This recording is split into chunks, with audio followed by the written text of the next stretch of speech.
لە نێو کوچە و داڵانەکانی ئۆردوگای شاتێلای ئاوەڕە فەلەستینەکان لە بەیروت شوێنێکی تایبەت بە هەوڵی تاکەکەسی یەکێک لە دانیشتوانی ئۆردوگاکە بنیانراوە.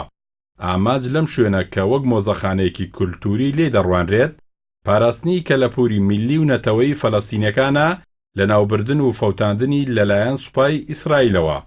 دامەزرێنەرەکەی تەمەنی تەنها چەند مانگێک بوو کاتێک ساڵی 1948 لەگەڵ خانەوادەکەی ئاوارەی لوبنان بوون و لەو کاتەوە لە ئۆردوگاکاندا دەژین. لە 2005 ئەم مۆزەخانەیەمان کردووەتەوە. دیمەنی ژیانی کۆمەڵایەتی فەلەستین پێش ساڵی 1948 دەنوێنێ. پرۆژەکە خۆی لە خۆیدا بەرپەرزدانەوەی نیازەکانی قەوارەی ئیسرائیلە بۆ لە ناوبردنی مێژووی کلتوری فەلەستینیەکان.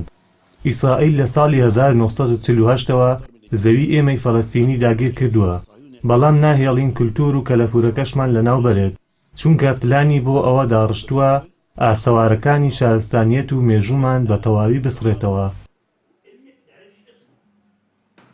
گەیشتن بەم مۆزەخانەیە بەبێ کەسی چاوساغ و شارەزا ئاسان نییە، بەڵام لەگەڵ گەیشتن بە دەروازەکەی بۆنی شێو کەلەپوری کۆن کە تەمەنیان بۆ نوسکۆی ساڵی 1948 دەگەڕێتەوە بەسەرتدا دێت. خاوەنەکەی پێی وایە مۆزەخانەی یادەوەری و کەلەپوری فەلەستینی شایەتێکی بێدەنگە لەسەر مێژووی گەلی فەلەستین، تێیدا زیاد لە 1000 پارچە شتومەکی کەلەپوری پارێزراوە کە هەر یەکێکیان چیرۆکێکی لە هەناویدا هەڵگرتووە و نەریت و دیمەنەکانی ژیانی گەلێکی ئاوارە نیشان دەدات کە هێشتا خەون بە گەڕانەوە بۆ سەر زێدی باو باپیرانیان دەبینێت.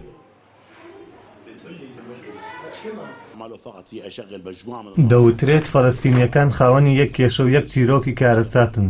ئەمە بۆ ڕەهەندە سیاسیەکەی ڕاستە، بەڵام کاتێک دێینە سەر دیمەنەکانی ژیانی کۆمەڵایەتی ئەوە مۆزەخانەکەی ئێمە 1001 چیرۆک نمایش دەکات کە گوزارشتن لە کلتور و شێوازی ژیانی فەلەستینیەکان بەر لە نسکۆ و ئاوارەیی.